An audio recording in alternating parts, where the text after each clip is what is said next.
Turning to Foreign Minister Kang Kyung-hwa's maiden visit to Tokyo as the nation's top diplomat, it was a hectic day complete with a face-to-face with her Japanese counterpart as well as the Prime Minister.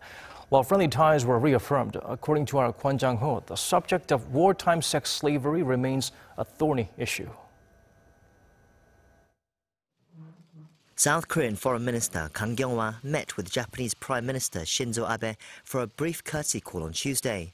On her first visit to Japan since she took office, Kang stressed the importance of the bilateral ties between Seoul and Tokyo, along with their relationship with Washington when dealing with North Korea's provocations.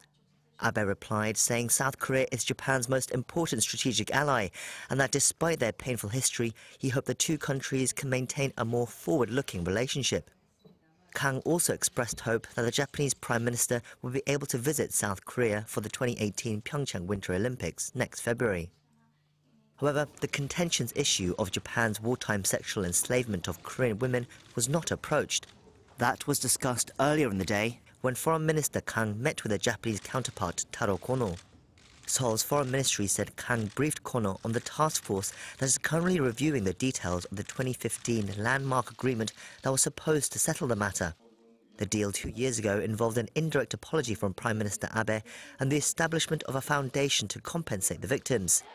But the agreement has been under fire in South Korea ever since, especially with the victims themselves saying the deal did not go far enough and was reached without their consent.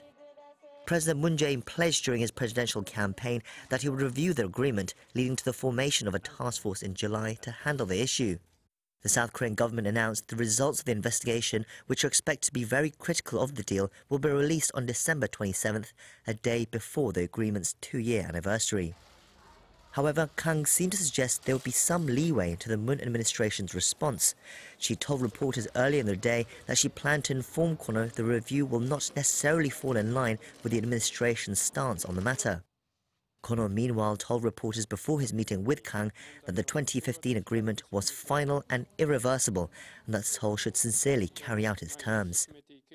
The two foreign ministers are said to have concluded Tuesday's meeting, pledging to continue discussions on Japan's wartime sex slavery issue in the near future. Kwon Jang-ho, Arirang News.